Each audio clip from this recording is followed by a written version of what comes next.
Hello, and welcome back to episode 103 of the 343 podcast, presented by Sportycast Football. I haven't actually said that line in a bit, so yeah, that's actually quite refreshing. Yeah, glad to be back. My name is AF. I'm your host, joined by my trusted co-host, G.I.S. Parker. How are you doing? Yeah, good. It's been a while since I've been back as well, so it's good to be here. I'm excited to get into some chats. Yeah, always glad to have you back. And Odwa, thanks for joining us back on the pod. You've become a part of the furniture over here, it seems. Yeah. And I'm glad, man. I'm happy to be back. I'm always up for a chat with you guys. So today should be good as well. Yeah, now always. I think you're just more happy that Liverpool are flying high above at the top of the log. So is we can't even banter you at all. Like I don't even know what to say. I'll find a way. Don't worry, I'll find a way. Uh, just wait, man, for the next coming games. Maybe you'll find something. Maybe Uh, Everton might do something. I, Yeah, Who you never knows? I know. don't like this reverse psychology over here. Like, I mean, there's no way Liverpool are slipping up anytime soon. But And who? yeah, we Oh, have a jam-packed show for you guys. Today we are going to be reviewing the last game week, some of the top games over there. Just giving a bit of a transfer roundup, like transfers of the window to that effect, and then we're going to, seeing that the three of us were on the season predictions and preview episode, we're going to go take a couple of steps back and compare our picks back then to what is actually happening right now. And I think that's going to, a couple of us are probably going to be sitting here with some egg on our faces. But the season isn't over yet. This is a bit of a halfway point check in to see how well we've done. And then to end it off, we are going to do some player power rankings for the Premier League thus far. Because upcoming week, game week this week, there's the FA Cup.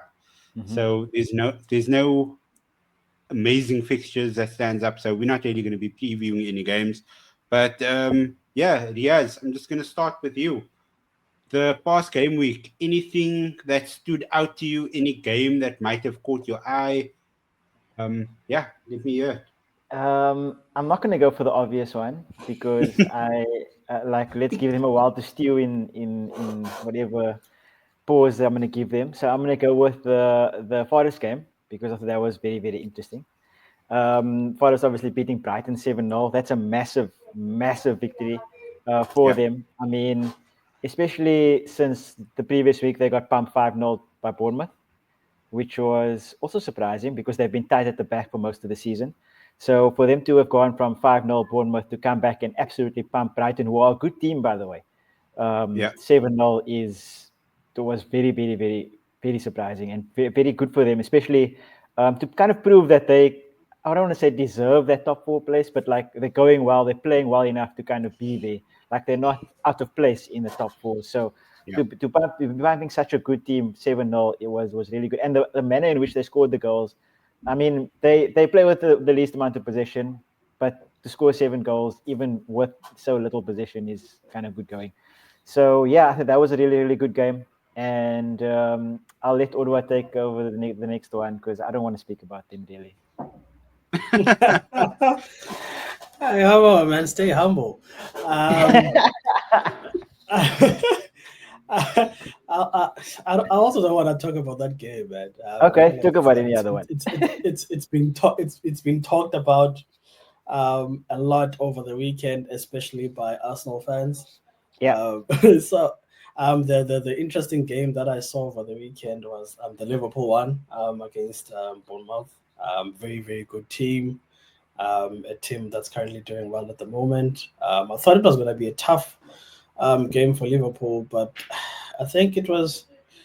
Um, they had their chances that they could have taken, but yeah, they obviously missed because the game ended 2-0. Liverpool also had a lot of chances. It was a very good game and very balanced by Liverpool. They controlled the tempo of the game. They attacked whenever they wanted to. Um, Bournemouth didn't pose that much of a threat to Liverpool, apart from 2 or 3 opportunities that they had. So yeah, that was a very chilled and an organized big game from Liverpool. But then yeah, Bournemouth, very very good side. Was very interesting to watch them, especially with Tavernier back and Clivett on form as well. So yeah, that was a very good game. But Odo, was that a penalty? Come now, come now. For me, I didn't see any contact. I didn't see I, Dude, I didn't see tripped any over his I own didn't feet. I He didn't tripped see over his own that, feet. see the angles that we were shown. He could have been tripped from behind, but it's obviously not. It's obviously not conclusive. But then the decision was given by the referee, so obviously VAR they cannot overturn it. So it is what it is, man. I'll take it. Yeah, that's the difficult Um, part about it is when the referee gives the decision on the field, and if you can't Yeah. yeah, find anything clear and if obvious, yeah, if he doesn't give it and then they yeah, can't find something, it's not a penalty. So yeah, if it is given, it's one of those ones. So But I I'll mean, like, take it at this point of it the wasn't season. even like it was conclusive.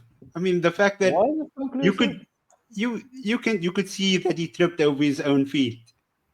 Like No, you Yeah, can't. at That's the that thing. moment, You you can't could see see. that it didn't. You yeah, can't see that it tripped over his own feet. It could there could have been ankle tap vibe. like a like a tap, Uh, yeah, or something that disrupts Gakpo's run. There could have been Yeah, something. We can't.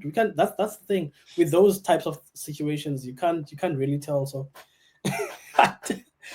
I'm just at so least happy that it at least came you our saying way. it wasn't a penalty. At least you saying that, the way to stay humble on that one. I appreciate. Uh, yeah, how many times are we going to say that during this episode? We're not going to speak about the result, but we're just Yeah, going to be indirectly speaking about it. I love that. That's great. I love that. That's good banter. But I actually want to speak about it now. Okay, go for it. Go for it. Because, You you can speak wanna about go it. there? yeah, because we need to speak about how poor Manchester City was on Sunday. Yeah, they They, were. I mean, like Yeah. Alan equalized, and then they thought, oh wow, we're gonna be back. We coming back in, and literally immediately after that, like Thomas Partey just puts it back into the back of the net, and after that, I think City's morale just like completely dropped, and it was one-way traffic. There was no way back for them. Every single City player just looked lost, and they didn't know what to do. Like they brought Kevin De Bruyne on from the bench. That Nothing did changed. absolutely nothing.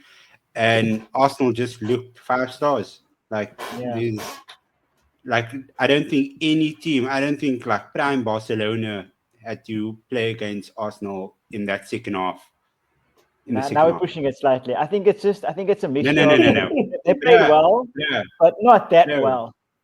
Bro, that second half was probably some of the best football I've seen in the Premier League for years. That was Oh, really we're good. pushing it now, guys. It Nah, was but good. then for me, I just feel like they played like that because of City's attitude in the second half. Yeah. They were very deflated after the second and third goal. Yeah, but That's I why mean, like you it have to seemed like you have to be able to step up, right? Yeah, Like I agreed. mean, say for example, another team comes up against City and they also like get City deflated and stuff like that. Nobody's going to like show them the kind of like hearted football or like crazy display of football that Arsenal just did. Now, So I think it's a balance or a mix between the fact that Arsenal did play well because they did play well. I'm not denying that they did play well. I just think that City were also very, very bad defensively. Like the yeah, defense was horrific. They didn't make any tackles. They shepherded everybody. I mean, the third goal, they let the guys run. There was no tackle made from Arsenal's box all the way to City's box. No attempt was made to take the ball. So I think while Arsenal did play well, the defense of City was truly putrid. But it's not And even like their personnel dropped or anything like that. They're John Stones and Akanji. Yeah. Those two defenders have been serving them 5-star performances for the past two seasons. Yeah, but there's So that mentality drop, unfortunately, for City. Look where they are, and that's due to the mentality drop. They have yeah, similar players, but yeah, I just look think from that Yeah, for I don't know me, if you guys are like trying to get my message, but I'm trying to praise Arsenal here. So let me I just know, do and that. I'm Let trying me to just knock do them that. down a bit further. I don't know. I don't know what's happening with City at the moment, man. It just seems like That's our day. a lot of the senior players. I don't know if they are fed up with Pep or something, but there's something going on there. You don't just play that poorly against any team, let alone Arsenal. Against any team, you don't play that poorly. As Man Well, City not have possession of the ball. City loses, but then they usually have possession of the ball. Against Arsenal, yeah. they didn't. First half, second half, they didn't have possession of the ball. So I don't know what's happening there, but something's Well, brewing. if they have a problem with Pep, then the guy just signed an extension, so they're gonna have to look for a transfer out of the club then. So And is buying new some players bad as well. news for So. them. They'll be back next season, don't worry. If they are able to, if they're not charged with anything, which I don't think they will be because they bought 4 new players for 200 million. So I don't think they'll be charged. So if not, they'll be back next season, and then we'll be talking about one blip season that they kind of Yeah, had. But also, there's actually a stat that's going around that City, the combined spend for January is more than the rest of the Premier League, all the clubs put together during the January Yeah. window, which is crazy. crazy. Yeah. Just one team. That's Yeah. crazy. I just want to on your point, AF, since you want to praise Arsenal, I'll help you out just a little bit with that. And previously, when we've seen Arsenal go to City at times where City have been dominating the league, where Arsenal have been chasing them, I think that they've gone there very defensive minded. Their mentality wasn't good enough. I've said this on the podcast plenty of times, and I've been told by the Arsenal fans on this podcast that what do you expect us to do? They're the champions, like they're the best team in the league. Like, what do you want us to do? Go there and attack. But you need to believe in yourself. Look what happens when you believe in yourself and you go there and you attack City, you win 5-1. I mean, But it makes they such a played at the difference in Emirates. mentality. Yeah, or even at the Emirates, I think the last Emirates game was also like they didn't have a lot of possession. They kind of played scared. They locked up shop. I think they ended up 2-2 in the last minute, City, because Arsenal had to play a sent off or something. Yeah. But like they were very defensive minded previously, and now when you go out there, when you show that you're there to put them to the sword and you attack them, look what happens. It's a simple mindset shift. That's all you need. So they did very, very well in that regard on Sunday, and they deserve the win very much so. Yeah. Is it enough for them to start making Liverpool worry? Guess we'll have to Yeah. see. The Merseyside derby is happening a bit later tonight. So is that tonight or is it next week? Next week. Next week. Yeah. Yeah. Yeah. So that's coming up. Liverpool will play their game in hand, and then everybody will be on the same page again. Just a couple of fixtures that I want to shout out for this weekend. Fulham beating Newcastle, huge result. Wolves beating Aston Villa as well, huge result, and that actually pushed Villa to make some great signings actually Signings. in the in the transfer window, which we'll probably chat about in a bit. But just to speak about my own team as well, poor, horrible. I don't even know. Atrocious. What other words can I use? Riaz, help me out here. Since you brought it up, right? Since you brought it up, I wasn't going to bring it up, but since you brought it up, Of course, I have to bring it up. I can't sidestep that. let's go into it a little bit. What you're saying it was so bad. What about it did you not like? Like, what facets of the play From the did offset. you think it So from the was bad? offset, I didn't like the fact that we probably played our best 90 minutes of football under Ruben on the Thursday night in our final Europa League game. That was Okay. probably our best display. everything started to flow. We like all the players just knew what their roles and responsibilities were. Kobe Mainu started in the 10. He was assisting, he was running, he was going forward, he was defending, he was just doing everything. It was amazing. And then come the weekend on Sunday, Ruben decides, okay, now I want to take Kobe and I want to play him as a false nine. And that just completely shattered the entire system, because then we played with a wing back, we played with Amad Diallo as a winger as well. It looked like they didn't know where to run. There were times when Ahmad and Mazraoui looked like they were going to run into each other.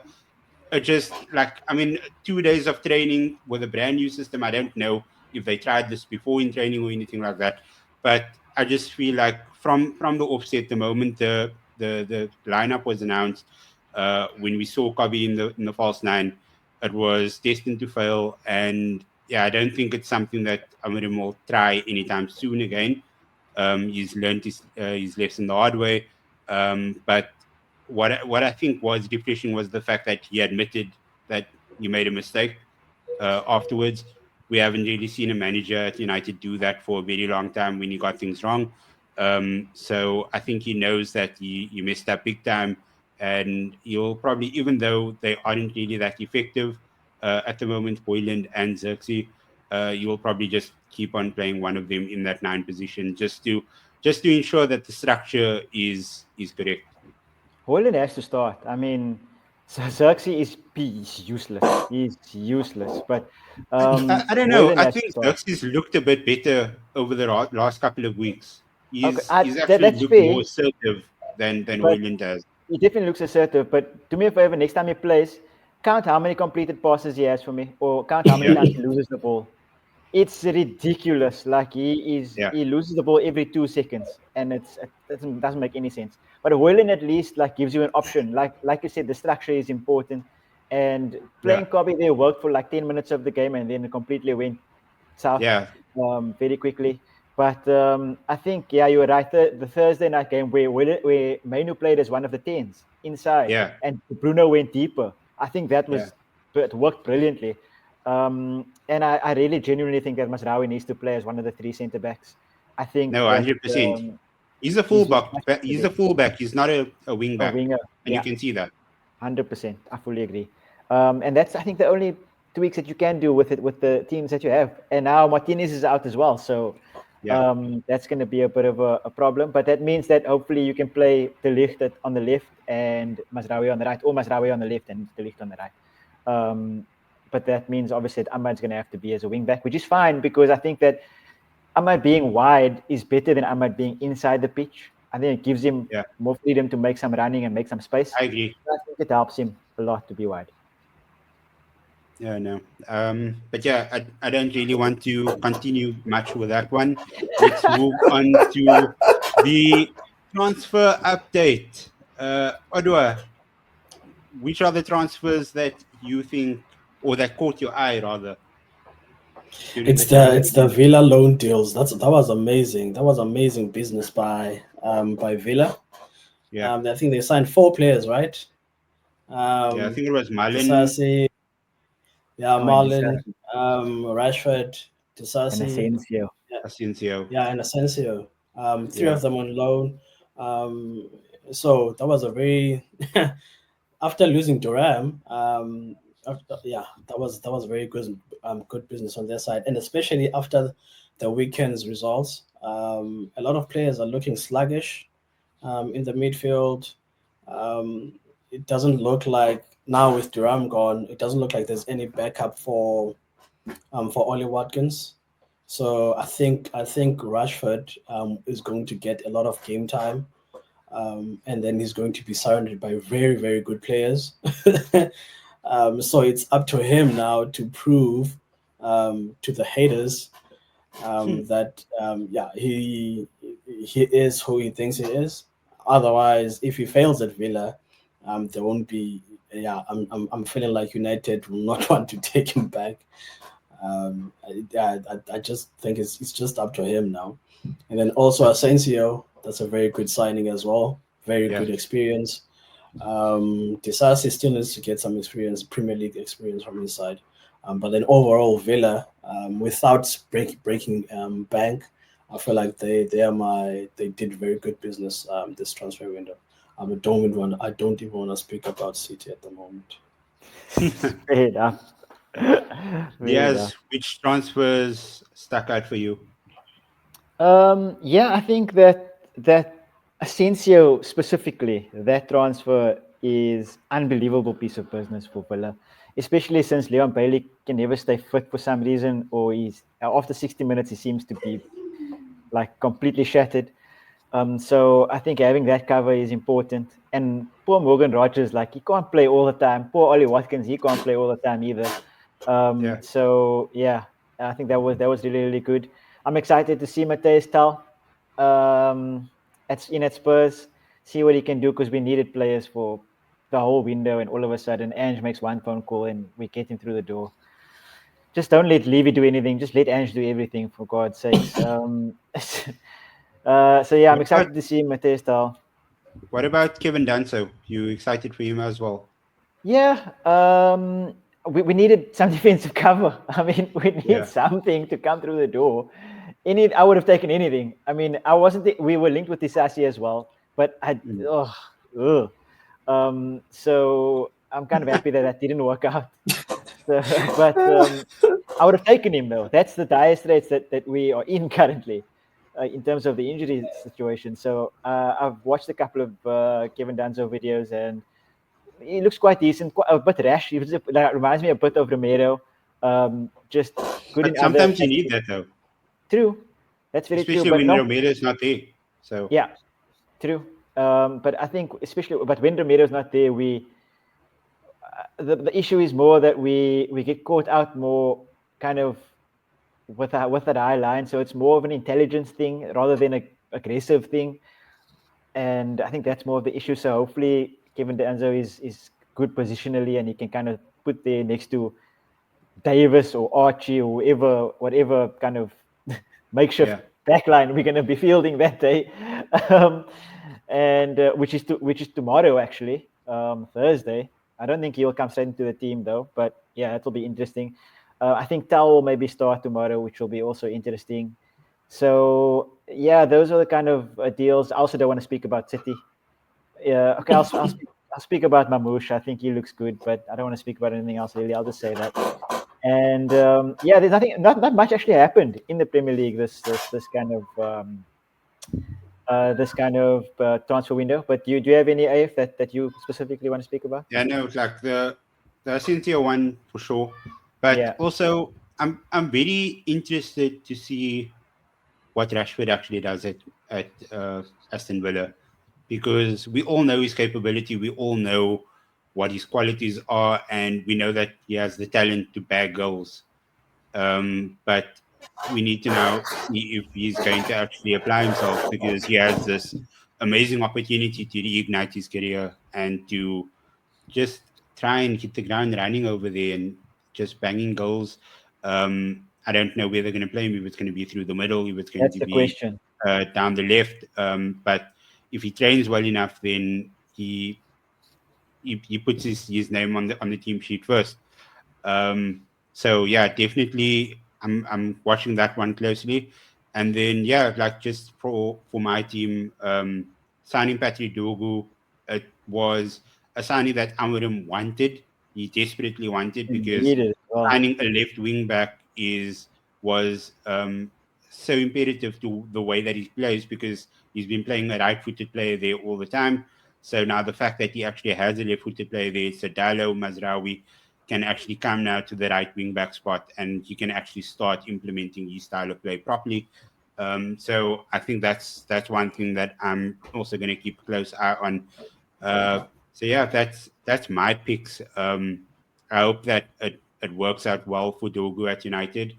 But yeah, just like bringing up that fact again earlier about City outspending the other 19 clubs in the Premier League, that is absolutely mental. I mean, Mamouche, I think he was like 70 mil. I think Husanov, he was 50 mil. This new Nico Martinez, I think, from FC Porto, that they signed on deadline day. I think he was about 50 odd mil as well. So It's like they don't have a court case ongoing. I don't understand. It's just like, okay, it's cool.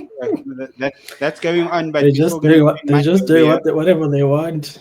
Dude, I don't know. I don't know. Like, it's I think a they're going to big be free. It's not. They're not going to be charged. It has to be that way because nah, bro, I if mean, that happens, there's going to be riots over in the UK, because if Nottingham Forest and Everton get charged for small things, and these oaks are arriving in court with 115 plus charges, so And and they not get doing so nothing, anything.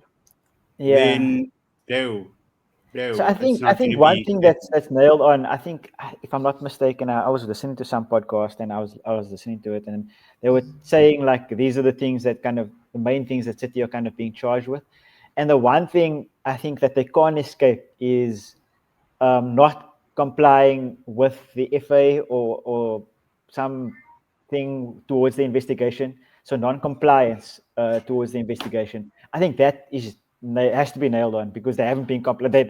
They've taken him to court. So Yeah. technically, they have not complied at all to that. So I think that would be nailed on. Other than that, I don't know. They might get off scot free. Wow. Going to have to wait and see. The hearing is completed, so we'll get a Yeah, verdict before the end of the season, apparently. So yeah. the report says. So yeah, we're just gonna have to keep a close eye on that one. Indeed. Yeah, moving on to our next segment, and that is at the starting of the season, the three of us, and we were joined with by Mubin in that episode as well. Unfortunately, you couldn't be here tonight, but the four of us, we made our picks. We gave our predictions of on who we thought is going to end up in the top six. We gave our relegation picks. We said which team is going to be performing above and which is going to be performing beyond. So I think I'll start with that one. Um, and I have them over here. Riaz, I'm going to start with you. The team that you picked to perform above the usual standard is, so you chose two teams. You Okay. chose West Ham firstly, Oh, and you chose Newcastle. So West Ham are currently 15 in the log, and that's only because of recent fortunes after the manager got sacked. And when I was listening to your explanation or your reasoning for West Ham performing highly, please tell me. that was because of Lopetegui. Oh, And that's a shocking we know call. how Eh? that ended up this season. The guy looked lost. He looked like he couldn't do anything in the Premier League. And then on the Oh, other hand, you also said Newcastle. They're in sixth at the moment. I think they're they doing could be better. averagely. They've also been losing a lot of games when they should have won. Yeah. But yeah, I'd like to hear your counter arguments to all of those. Okay. The best thing that I can say is I don't remember saying that firstly. And the second thing is because I say that because from week one, from the first week I watched West Ham play, I must have forgotten I said that about them because I was slating Lopetegui from the beginning. I was But slating we, him. we I thought he recorded was. that episode before the season started. I know, yeah. So But that's why I was surprised because like from the first week, like they were shocking, and I was slating them, and I said Lopetegui was the first one to get, is going to be the first one to be replaced, and all of that. And I didn't even remember that I said this about West Ham. I should have backed him. Oh, maybe I would have changed things. But yeah, that's shocking call, obviously. Now hopefully they'll maybe finish top 10 because they have got the man Graham Potter in charge, and they have a decent team, you know. Oh, that's why I probably said it because I think they made good over the summer. I think they did good business. They brought in Max Kielman, they brought in Carlos Soler, all of those types of players. So I thought they had a good summer. But unfortunately, the coach let me down. And Newcastle, I guess, is where we expect them to be, around where they expect them to be, I would say. So they're not overachieving, but they have the best striker in the league. So I guess that counts for something. okay, Odua, moving on to you. The team that you said is going to punch above their weight this season is Crystal Palace. I And up remember until that. recently, they haven't really been doing that. But I think Yeah. around about mid-table, 10 to 12 is where they normally find themselves. So I think over the last couple of weeks and now with the result against United as well, just catapulted them a bit higher than what they were. They were very much in danger of being in the relegation spots. I think they were in the relegation spots at one point towards the end of last Yeah. year. So yeah, they've recovered quite a bit. But yeah, how do you see them for the rest of the season though? I actually felt like they would be, because they had a good finish at the end of the season last year. Mm. And then I know that they lost Olise, but then I also felt like they still had a very good squad And that could Joachim do well. Anderson though, that's a huge Exactly. loss for them as well. Yeah, Anderson. So I felt like they can still recover, but then they also had a lot of injuries. But then and then Mateta went to the Olympics, came back, missed preseason, and then he also lost his form, and Yeah, Ezra got injuries.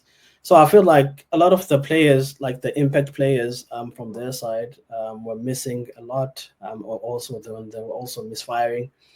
But then recently, I think Mateta is starting to gain his form, and Eza is playing very, very excellently at the moment. So I think they might still push for Europe, but then yeah, we'll see. Yeah, but then yeah, the current run of form at the moment, I think it's good. I think they've won like 3 of the last 5 games. Maybe we lost one. I can't remember, They're winning but a lot away as well. yeah, yeah, they're winning a lot away. So, I still feel like they can still push for Europe. My intention at the beginning of the season was, I thought they would be in the top four, Okay. or close to the top four. But I think they might still get to eighth or seventh this season. But we'll see. yeah. And Now I'm then my excited. one, AF, let's go. I'm, Tell I'm me. extremely proud of this one, and I called Bournemouth to punch above their weight this season. Okay. So I'm happy that that one actually panned out because last season they were fighting relegation at one point. Mm-hmm. Um, and yeah, to see them come out this year, they've made some really nice signings as well. And I think Iraola just like he's just given the players the freedom that they needed, and his style is amazing. Like his style of football is so refreshing to watch. I like it, and yeah, like all of these players, there's no superstars in the team, but they all just like blend together really well. They lost Solanke to Spurs, and everybody thought where are all these goals going to come from, and they've all just been shared.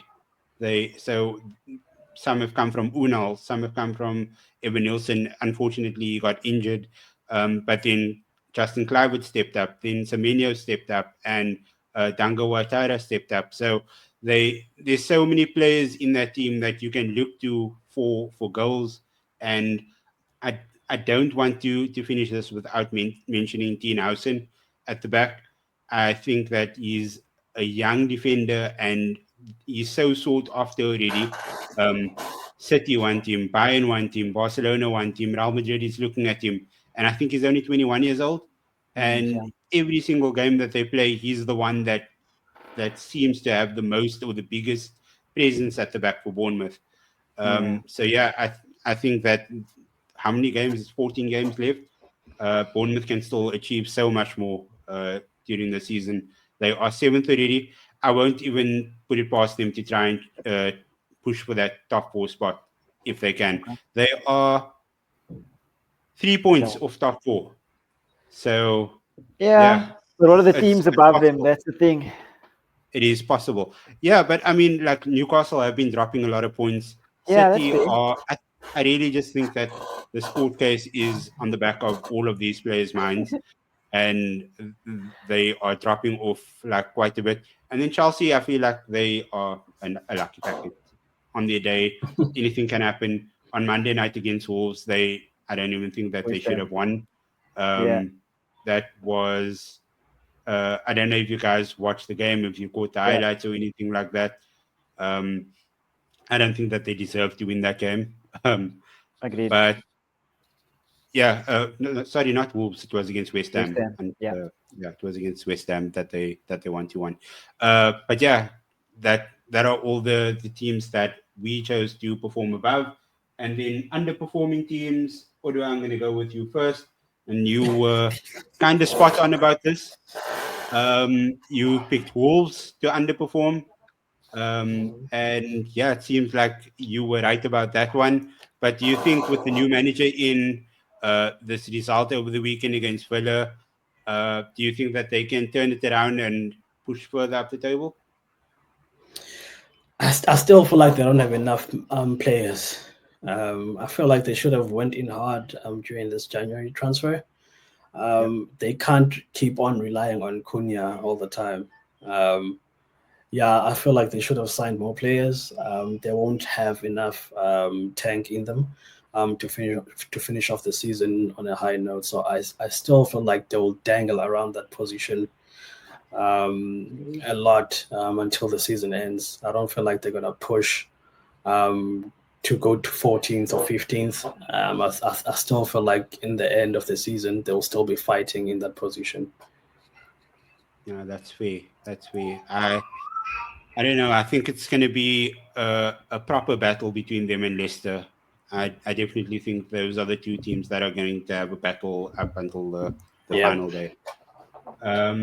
I chose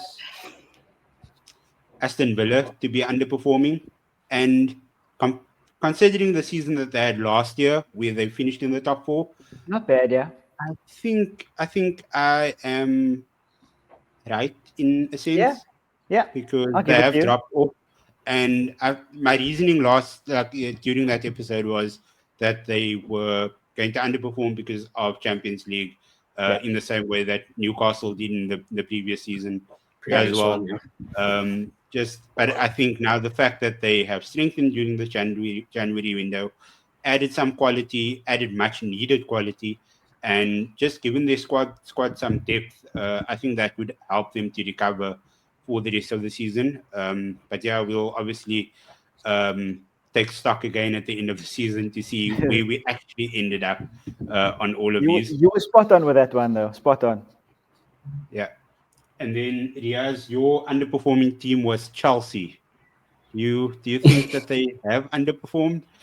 So that was more. I think that was more of a vindictive pick on my behalf because obviously they shipped my boy to the curb, Pochettino. So I was very vindictive. I was adamant that they were not going to do anything. But no, they have not underperformed. In fact, they have overperformed. If I have to say that, I'm sure Inzi will be happy with me saying that. But yeah, they've been doing pretty well. That was a bad call on my behalf, but like I said, it was vindictive. So I'll take it. I'll take it on the chin. I think at the time I also supported that because they had a lot of players, so I didn't think the coach was going to manage them properly. Yeah. At the time, I think I also supported that statement as well. Yeah, I feel like at that time, I feel like I remember that episode well, and I feel like the two of us were on the level quite a bit during that episode.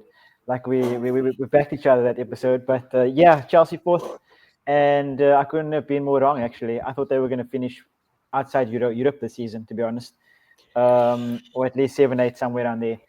But yeah, they're doing really, really well, and like you said, they're a lucky packet, so they might still end fourth. You never know. Might end fourth, might end seventh. You never know. You have Might to end third even. stay tuned to the Premier League. Moving on, we are going to look at our top 6 picks.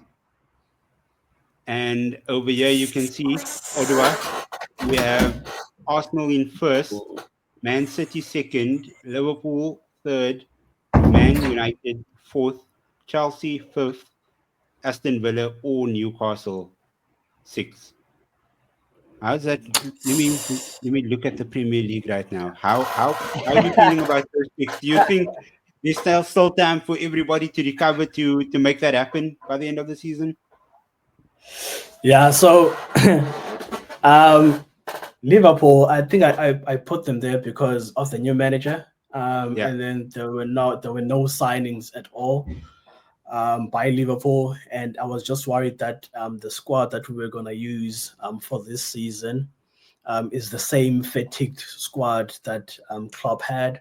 So yeah, that's why I put them in third because I felt like they're not gonna do they're not gonna do much this season. Obviously, I was wrong. And also, I didn't want to have City finishing or winning the league. I don't know what my thought process was around that, but I felt like they're not going to win the league this season. And I don't think they are going to win the league this season. So I would probably, I think the rest, United, I don't think they'll be in the top 5 as well.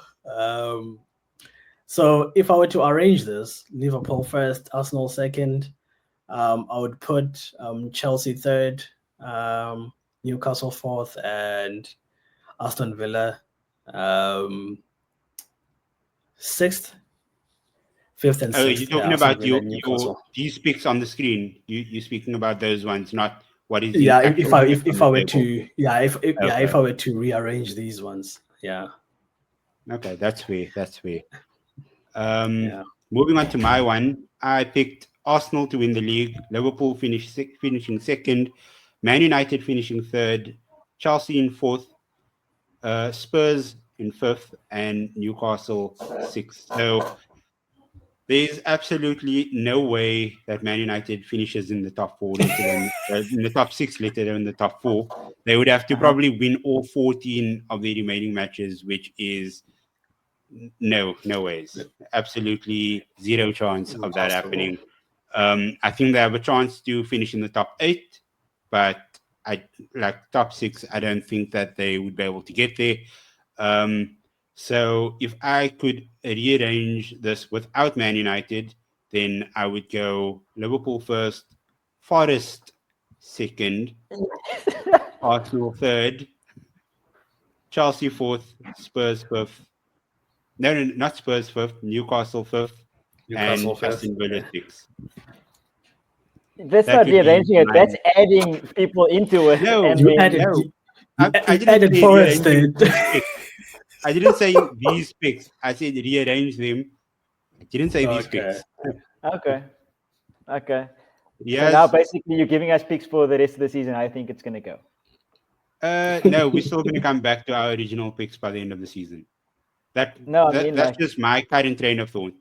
Yeah. What was it? Did you say? Sorry, I didn't hear. You said Liverpool, Arsenal, Liverpool, Okay, Forest, Liverpool. right? Yeah, Liverpool, Forest, Arsenal. Okay. Yeah, Chelsea, Newcastle, Aston Villa. Yeah. Okay. Fair enough. That will be my top 6. But that's currently at the end of the season, we'll still reassess our original picks. Riaz has Man City in first, Arsenal second, Liverpool third, Man United fourth, Newcastle fifth, and Chelsea sixth. How did all 3 of us, and I think Mubin as well, choose Man United to be in the top 4? What? it's the gas signings. Inhaling that day. It is the signings, I think. Yeah. It's signings, and then we felt. I remember. I felt like Ten Hag had enough time because he sort of inherited the FA Cup as a squad. Yeah, so I felt like he had enough time. Now he's assessed everything, so he might make the top 4.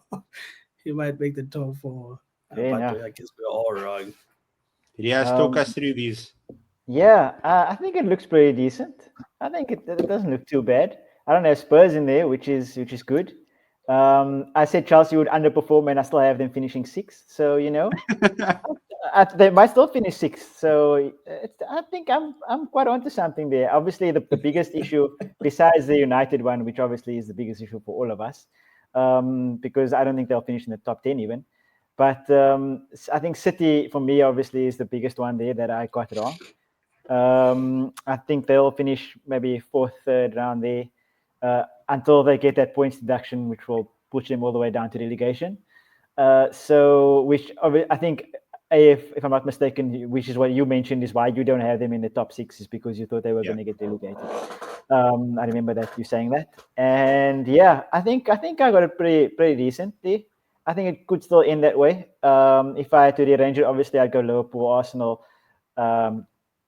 City, Chelsea, and then I'll have to substitute United for, I guess, Forest. So, but I think I was I think we all thought Arsenal would kind of win the league if it wasn't City. I don't think any of us thought that Liverpool would be the ones to kind of take the mantle, and they've been doing really well. They deserve to be there. Not that Arsenal have been playing badly. It's just that they always seem to be having to play catch up, which is unfortunate for them. But Liverpool are doing really well, and there's nothing we can do about it. And good for them. They're staying humble while doing it too. So it's good. They must keep it Stay there. humble. Moving on to our relegation picks. And Riaz, I'll just stay with you there because you were the closest out of all of us. You had What do you mean? Leicester, Southampton, and Wolves. I'm 100% spot on, guys. Come on. I'm spot on Except here. for Ipswich. You don't have No. Ipswich there. We're not over yet, guys. We're not done yet. Yeah, but then you It's can't not say that over. you're 100% spot on if the current teams are Leicester, Ipswich, and Southampton. But yeah, this is my relegation pick. So at the end of the season, they're gonna. But at the moment, I We're guess still I'm going to completely wrong. review. Yeah. But obviously, I still think that Wolves. Well, it's not about me thinking. I think actually that it will be the 3 promoted teams that will go down. Honestly, but something about the Ipswich underdog story and the way they play and just their overall vibe had nothing to do with Ed Sheeran. But I just think that somehow they will. I want them to stay up. It's not about I think they'll stay up. It's just that I want them to stay up. And I thought that Wolves would be the next closest one that would go down. So I thought obviously the other 2, Southampton, are definitely going down. Leicester are the closest after Southampton beat Ipswich this weekend, which was a massive shock to me. That really hurt my soul because you can't be losing to Southampton if you want to be staying in the Premier League. So that currently hurt Ipswich. But I still think it looks good. I think Southampton will definitely go down. And Wolves, Leicester, and Ipswich will be the ones to fight for the other 2 places. So good luck to them, I guess. But you guys went all out, I think. Yeah. Odua. So Odua has Everton, Nottingham Forest, and Wolves. Run us through that. Yeah, Forest totally wrong. I still feel like Wolves is going to be there. They'll be fighting relegation till the end of the season. Everton, until recently, they've been playing poorly. Until recently, I think they've regained their form now with the change of coach. Even though I still feel like they will be around 15th, 14th there. But then I don't think they'll be relegated. Not with the way that they're playing at the moment. I mean, they were missing goals before, and they're scoring those like it's nobody's business now. So I don't think they'll be relegated. But then the predictions were just off the back of the previous season. So if I were to pick now who's going down, I think Ipswich, Southampton, and Wolves. I don't want Wolves to, So I think I that they'll picked remain Everton. there. I picked Everton and Forest as well, just like Odua did. But I included Ipswich Town as well in my picks. Yeah, but you have a vendetta against Everton. That's why. I have a vendetta against Everton, and I had a vendetta against Forest as well for all of the ridiculous spending. And I think my pick was because of the way that they voted for the financial fair play or the PSR or something like that. It was them and City, I think, that voted against like the rest of the Premier League or some nonsense. Like they did some sort of shady business, and that just like left a sour taste in my mouth, and I've been gunning for them since. But this season, if it means Liverpool or Arsenal don't win the league, come on, Forest, let's go. That's the biggest. That would be amazing. It's a huge stretch, but that's just in jest. It's not going to happen. I would say impossible. I mean, we have to give it up for them. They've been playing amazingly. They've really been playing amazingly. You think about punching above their weight, about teams punching above their weight, and I think no team has done that better than Forest this season. It's giving Leicester 2015. vibes. Well, not completely, but Yeah, not completely, but like it's like nobody expected it to happen, and all of their players are just like bagging goals. Like Chris Wood, I mean, dude is just like a goal machine this season. So yeah, I think kudos to them. They've really done well, and they are going to. If this carries on and they end up in the top four, they'll be back in the Champions League next season. After they've actually won the Champions League, so they actually have a right to be there. Unlike some teams from London. We won't. No, not Yuri, as we. Oh, thank goodness. You mean other teams. We come in peace over here. We come in peace. Other teams contesting for the league. Yeah. Okay, I appreciate you. You mentioned earlier that like there's no. I think it was off stream that there were no members of a certain team. On the spot with us. So yeah, like we actually can do and say what we want to be honest. Okay, now we can just shoot from the hip, which I feel like we have been doing already, but fine. So that was our comparison. Who's gonna go down? Who's gonna go down? I you. think it's gonna be Southampton, Ipswich, and I'm gonna say Leicester. It's with a heavy heart that I say that because I love Rude, but unfortunately, I don't think that his team has what it takes to actually stay in the Premier League this season. Yeah, for Body can take 14 games. Sorry? Body can take all of his nonsense, his housery, and go back down to the Championship and go play there for like mustn't come with his nonsense. Oh, that one hurt you, eh? That one hurt you real bad. Here's the thing. This is why I was so excited initially for the whole banter of the Arsenal situation, is because like when Vardy does it, everybody's fine. He does the Wolves howling. He does the Falcon thing at farthest or whatever. He does all of those things. He does that thing to Spurs, obviously. And everybody's cool with it. They're like, oh, that's good banter. But when someone throws a ball at someone else's head and then tells the manager to stay humble, then people are up in arms when Arsenal want to fight back. Like, that makes no sense. Like, they deserve to fight back. Lewis Skelly with a celebration. It was great banter. I loved it. It's just afterwards, I loved it a bit less when everybody was going on about it. But at the time, in the game, I absolutely loved the banter. City deserved everything that they got because of all that nonsense. But yeah, anyway, sorry, I digress. No. It's all good. It's all good. On to our final segment, and that is our player power rankings. So what we're going to do is all three of us are going to give our top three players of the Premier League this season, players who we thought just have taken it by storm, and it's going to be in ascending order. So we're going to start at our lowest ranked players and then go up, working our way back up to number one.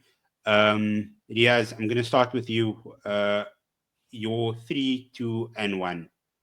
Okay, give me like just tell us what is this based on? Like, what is the category here for us choosing? Like, is it so contributions to their team, clutch moments, just overall general play, and their presence in their teams.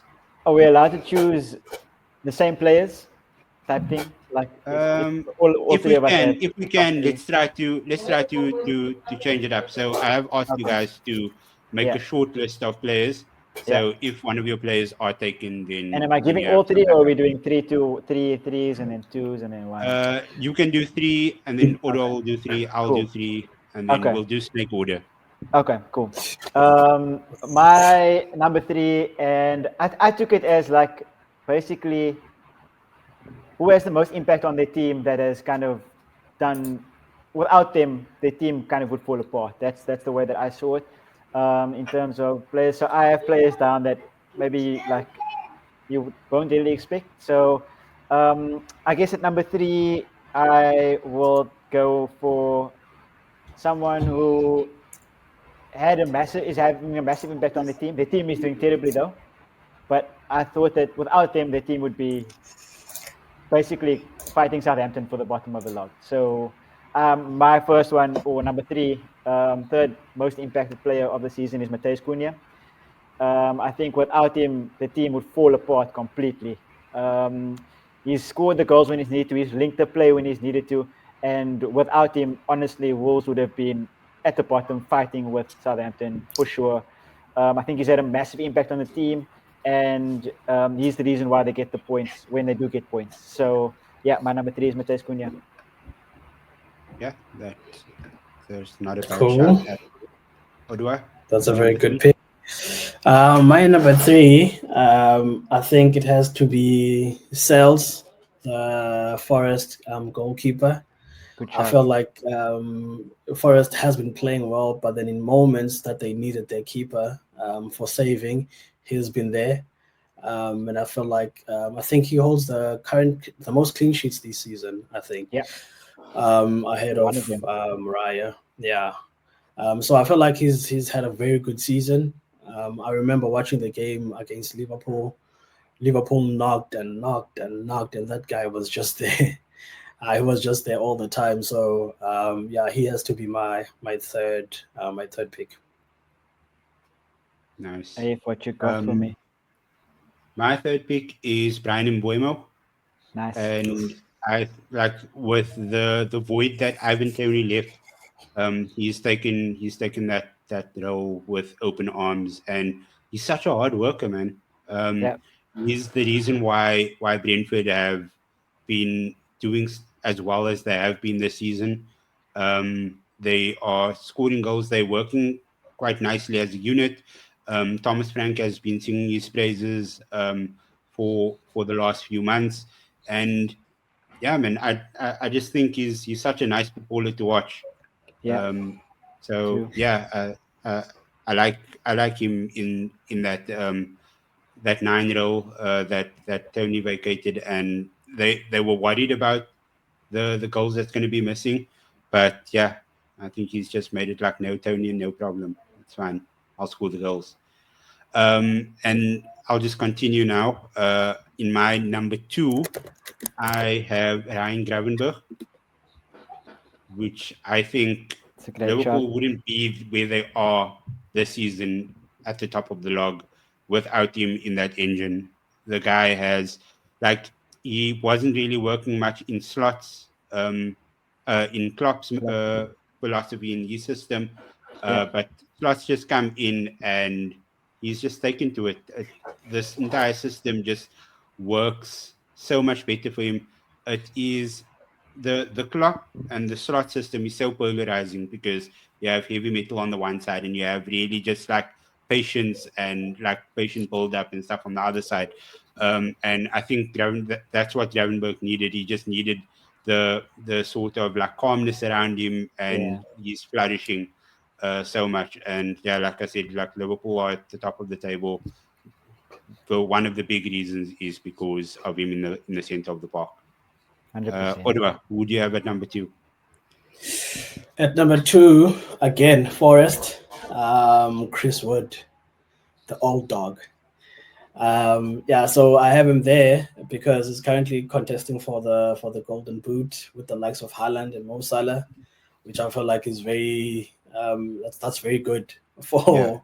Yeah. Is he 33 or 34 this year? Somewhere along those lines, but He's old. yeah, he's very old. Yeah. Yeah, so for a player of that age to be contesting with those players, and then those players are world class at the moment. Those players, I'm sure, for the upcoming Ballon d'Or, they'll be right up there. To be contesting with those players, I feel like Chris Wood. I think he's still going to score more. Yeah. He's been doing very well this season.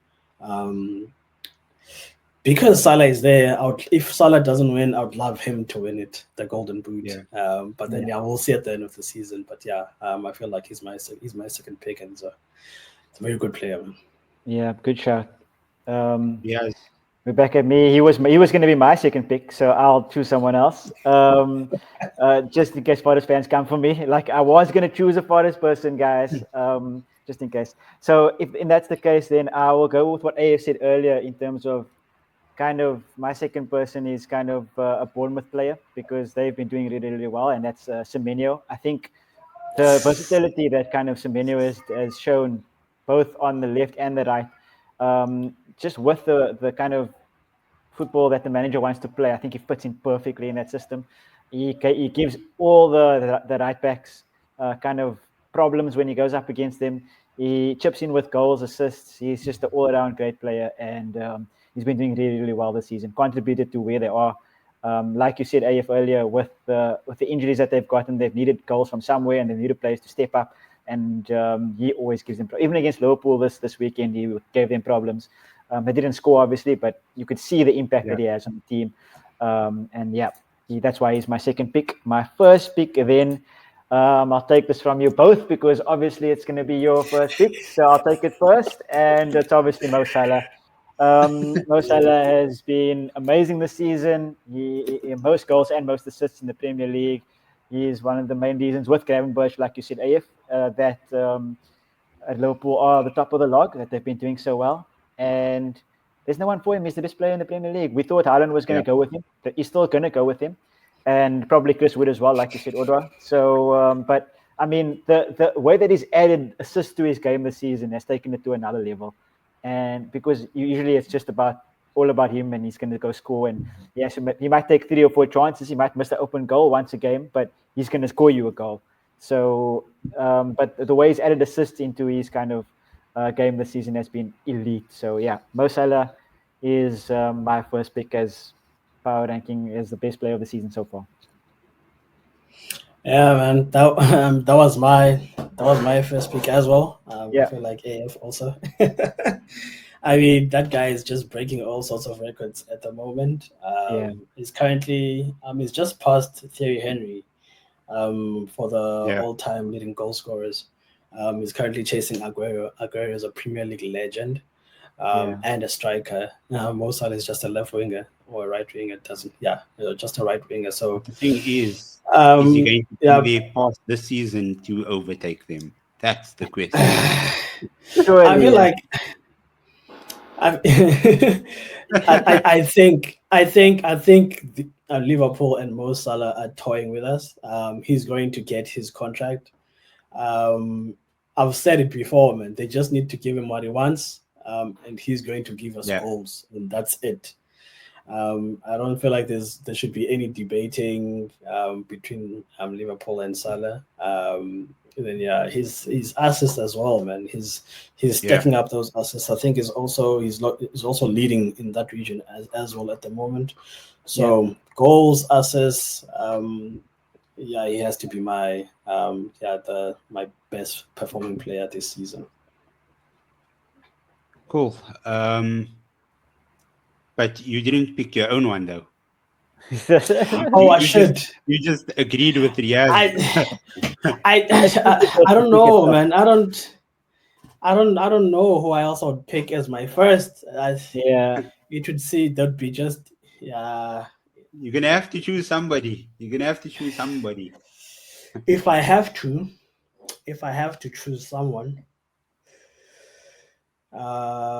it's going to have to be Gakpo. If I have to choose someone, Gravenberch has had a good season. Salah has had a good season. I felt like Gakpo, his position last season, him being played as a striker, when Nunes was not playing well, was not performing well, he was being played out of position, so he wasn't performing to the best of his abilities. And then obviously he's been switched to the left now. In the Champions League, he's amazing. In the Premier League, he's amazing. In the League Cup, he's amazing. So I feel like he deserves to be up there with the players, with the top players that have performed this season, and not just for Liverpool. I'm always excited to see him because I know that he's on the team sheet. So I'm always excited to see what he's going to bring to the next game. So I feel like if I had to pick someone else other than Mo Salah, for me it has to be him. Yeah. Okay, that's fair. To end it off, I have Cole Palmer. No, not really. Oh, thank goodness. Ghosts in the big game. I was gonna be shocked by that. I'm not going to do that. And I'm not picking Haaland either. Yeah, good. That's fine. Because Haaland will, even though he has 19 goals, he'll score 4 goals in one game, and he'll score a hat-trick in another and stuff like that. So how many games does he actually score in? How many games is he actually effective in? So my power pick is Alexander Isak, because I feel like he's been more consistent throughout the season. He comes clutch when the team needs him to, and he is one of the most informed strikers in world football at the moment. So I don't think that there's anybody that comes close to him in the Premier League in terms of a number 9. Because I think this season he's been better than Ireland. Like Ireland has more goals, but he's been a overall generally better player than more Erling Haaland effective has. for the team. Yeah. So that are our top 3 power rankings. If you agree with Riaz, if you agree with Odwa, if you agree with my picks, let us know in the comments and let us know your picks as well, because we're definitely quite keen to know those as well. But yeah, that brings us to the end of this episode. It's actually been a nice and chunky one. Chunky for sure. An hour and a bit. So yeah, if you have stayed till the end, there will be these time segments for you to skip to. But yeah, thank you so much for watching. Thank you so much for your continuous support. We will be back with lives again this month. So stay tuned for those. 2, I think. I think we have 2 lives scheduled for this month. Yeah. And we probably will still be pushing out content next month during the Ramadan month. So stay tuned for those. But yeah, thanks, Adwa, for joining. Where can the people find you on social media? Always a pleasure, man. On Twitter, you can find me, that dude Odwa. Written on the screen there. That's the only social platform where you find it. Nice one. Riaz, tell us tell the people where they can find you. You can find me at Sportycast. Comment under the videos. I'll respond there maybe.